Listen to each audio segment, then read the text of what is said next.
Hey, what's up, people? I hope y'all are doing well. Today, we're taking a break from the outdoors and my living room so I can show you this new little YouTube office setup that I have in my home. This is where I spend a lot of my time editing, recording unboxings for social media, creating thumbnails, and planning future videos. It's still a work in progress, but over the past few years, I've been fine-tuning it, and I think this is the happiest I've been with it so far. First things first, let's talk about the desk. This is a new desk from Autonomous AI called the Smart Desk Connect. They've been one of my go-to desk companies for a while now, and this is the best desk that I've used from them so far. The design is clean, sleek, and modern. I have the 70-inch version, which comes with this white top, or if you want a different color, there is a black top option. They also have a 53-inch version, which comes in several different colors and textures. The legs come in white, black, and gray. I opted for the gray to make a more two-toned neutral look. When I was looking for a new desk, there were two features that stood out with this one in particular over the others. The first is the anti-collision feature. If you have ever owned a standing desk, there's a high chance you've lowered the desk on your chair or drawer unit. This new desk prevents that from happening by automatically detecting when the desk encounters another item, whether it's lowering or raising. If it detects something, it will automatically readjust its position to avoid any damage. It's come in clutch many times. The other feature is the built-in app control. Thanks to the new control unit having built-in Wi-Fi, I can connect the desk to the Autonomous app. This gives me fine-tuned controls for height adjustments, programming presets, and setting up scheduled sessions. I can even adjust the anti-collision sensitivity settings for up and down movements inside the app in case one is too sensitive. I can also change the color of the LED lights and update the firmware all from the app. Outside of those two features, the desk is just an excellent sit-to-stand desk. It's quiet at just 40 dB, and it supports a massive load capacity of up to 310 pounds. That's a lot. To go along with the desk, I have the ErgoChair Pro Plus. It's very similar to the ErgoChair Pro that I was using previously, but this time I went with the breathable mesh version in blue. I love the way it looks, plus it's very comfortable. It has adjustments for the armrest, back tilt angle, tension, and seat height plus slide. It's a little on the pricey side, but still much cheaper than a Herman Miller, and as someone who owns both this chair and a Herman Miller Air chair, I can tell you the ErgoChair Pro Plus is easily worth the price. Okay, so now let's look at a few things that are on my desk. Starting over on the right side, we have this little lamp. At least that's what it looks like off first glance. It has a little trick up its sleeve. It's a book scanner and it is awesome. This thing is called the CZUR ET24 Pro. I just added it to my setup and so far I'm really enjoying it. It's great for scanning manuals, books, journals, and other book type items to convert them to ebooks or PDFs. It features a patented book curve flattening technology which removes the curvature of books when using CZUR software. This means that there's no reason to flatten the pages by hand. Instead, the software will automatically detect the spine of the book and separate the pages. Easy as pie. The scanner and software are smart enough to automatically start scanning after a page is turned. In order to use this feature, it must be enabled like you see here. This can save a ton of time during the scanning process since it no longer requires you to tap any buttons or use the foot pedal. All you have to do is simply turn the page and boom, there's your scan. You'll actually see the scanner working with a red light. That said, if you want to use the foot pedal, it works great. You simply tap the pedal with your foot to begin scanning. This will also free up your hands during the scanning process. CZUR does include finger cots inside the box for when you want to use your hand, and these will easily hold the pages down. To use these, you'll need to enable the finger cot option in the software settings. Once this is enabled, it uses proprietary scanning algorithms to detect the cots and remove them. The key to making this work is to ensure they're positioned like you see here, and also make sure you enable that setting. Using the finger cots will make sure the pages are positioned correctly. The scans are high quality. This is thanks to the 24 megapixel CMOS sensor. When it comes to exporting scans, there are several different options as you could see. This includes editable options like Excel and Word formats. However, my favorite is the ability to export scans as a searchable PDF document. It makes it easy to locate things on pages. I find this useful for scanning things like tax records, contracts, or even textbooks. Typically, scanners like this can struggle with glossy paper due to reflections. However, the ET24 Pro comes with 2 high-quality supplementary lights inside the box, which fix this issue.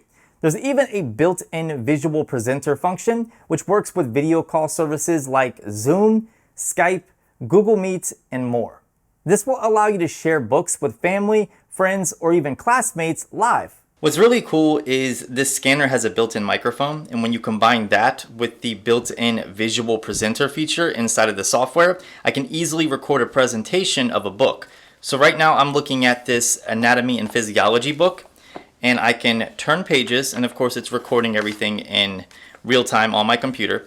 And then I can come over here, select a laser pointer, and we'll do the color red, and I can point to different things inside of the book.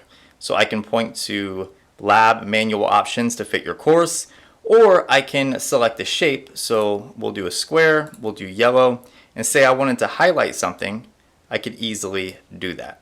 And this will disappear within a few seconds because I have the flash mark feature turned on, but you can disable this and that mark will actually stay there the entire time. So I'm gonna go ahead and select the square again, and then I'll highlight electronic books. And that will actually stay right there until I erase it myself, or if I want to turn the page. So if I turn the page, you can see it's still there, but I can erase all my annotations just like that. So this is a great way to record a presentation if you are sharing it with a family member, a friend, a fellow classmate, or if you're a teacher and you're trying to put together a lecture. This is a great way to record that lecture and then play it back to your students. I think this is really cool. Speaking of connection, the software is supported on Mac, Windows, and Linux systems. This is a brilliant little scanner that has tons of functionality. It's perfect for avid readers, students, journalists storing loved ones' memories, and a lot more. What's great is when you're not using it, it's a cool little desk light like you see here. Next to that, I have a bunch of Grovemade desk items. The first one I want to talk about is this monitor stand. It's the maple desk shelf and it's gorgeous. Not only do I love the way it looks, it also has a ton of storage spots. For instance, there is this really long shelf area where I store things like my iPad mini and Galaxy Book Odyssey. These things are not really pertinent to this setup, but I wanted to show you the space and how much you can fit in this little area. To the right of this shelf area, there's another little area where I have this pull-out drawer, which of course comes from Grovemade. It's an optional accessory for the monitor stand. And here I have my Apple Pencil, a little mini journal, and my AirPods Pro. On top of that, I have my monitor, which is the LG WK95UW. It's a 34-inch 5K display. I was gonna go with the new studio display, but honestly, for the money, I find this 34-inch to be better for my needs. It has built-in speakers, it's very sharp, uses Thunderbolt for connectivity, and I love having a 34-inch monitor for timelines and putting windows side by side. Not to mention, you can pick up one of these for a really good deal. I got this one for less than $1,000, which is quite a bit cheaper than the studio display, but you will have to be patient and shop around because I can't find a second one for the same price to save my life. On top of the monitor, I have this BenQ ScreenBar Halo, which is a monitor light. Initially, I was always skeptical of these lights. I didn't think they really provided any benefit outside of aesthetics, but after using it, I love it. I have it plugged directly into the back of my LG monitor via USB for power. It comes with this wireless dial, which is used for adjusting the brightness, color temperature, and you can pick whether you want to use the front lights, the rear lights, or both. I found it useful if I'm editing and I don't want all of the lights on in the room. It's especially helpful when color correcting since it removes any unwanted lights so my eyes can focus and adapt easier. For audio, I'm using a pair of Centric desktop speakers. I have them connected by cable, but they also support Bluetooth 5.0. I love the way they look and the sound is excellent considering they're just over $100. They have this vintage vibe to them and the tube amp looks awesome when the lights are down. You can adjust the volume directly on the speaker themselves, or if you connect them by cable, you can adjust the volume from your computer. They've been on the market for a while, but honestly, I can't recommend them enough. I have the monitor and speakers running to this OWC Thunderbolt 4 dock. It's a fantastic little dock to really expand your ports and connectivity. On the back, there are 3 Thunderbolt 4 ports, a gigabit Ethernet port, and 3 USB-A 3.2 Gen 2 ports. On the front, we have an SD card slot, USB 2.0 port, a 3.5mm audio jack, and another Thunderbolt 4 port that also provides 90 watts of power, which I use to connect my 16-inch MacBook Pro. I really wish OWC placed this port on the back though, because I could hide the wire easier, but it's still a cool dock.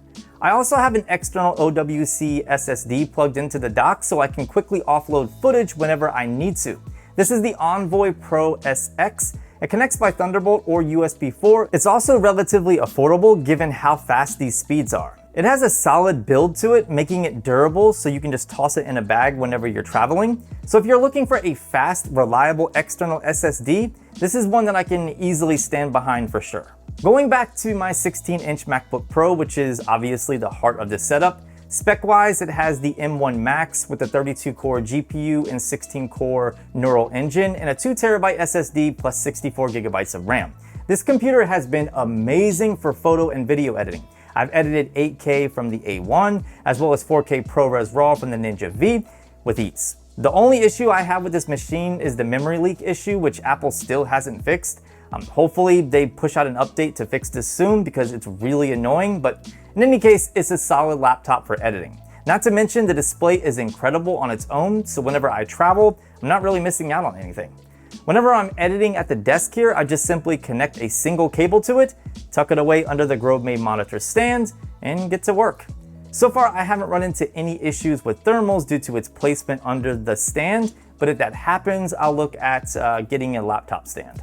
For a keyboard, I'm using the new Apple Magic Keyboard with number pad and Touch ID.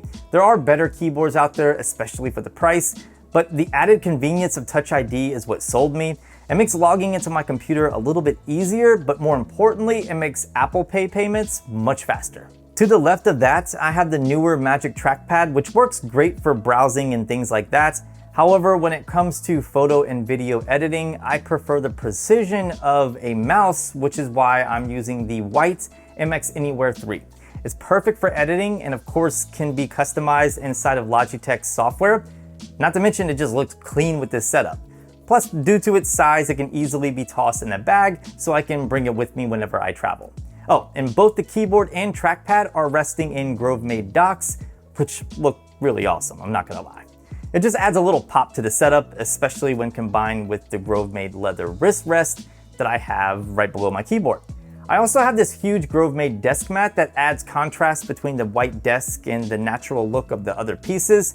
I think it looks awesome. I also have a few other odds and ends like these Grovemade succulent pots and a pen holder. Speaking of all these Grovemade accessories, to the left of my desk, I have a Magsafe Dock from Grovemade. This thing weighs a ton. It's super solid and it looks gorgeous. It matches this setup perfectly in my opinion. The best part is when I'm using Pitaka's Mag Easy case on my Galaxy S22 Ultra, I can still dock it on this Magsafe Dock from Grovemade. I love that. Let me know what you think of the look of this entire setup. I really like it. So yeah, that about does it for my new desk setup. If you want a full office tour, please let me know. It's not a huge space by any means, but I do have a few other things here and there that you might be interested in. So if you're working with a small space, this might be helpful to you. Sound off in the comments if that's something you want to see. Make sure to check out the description for purchase links to any of the things mentioned in this video. If you have any questions, make sure to reach out and I'll get back to you ASAP. I really hope you enjoyed the video. Make sure to subscribe so you don't miss future content, and I'll see you beautiful people in the next one.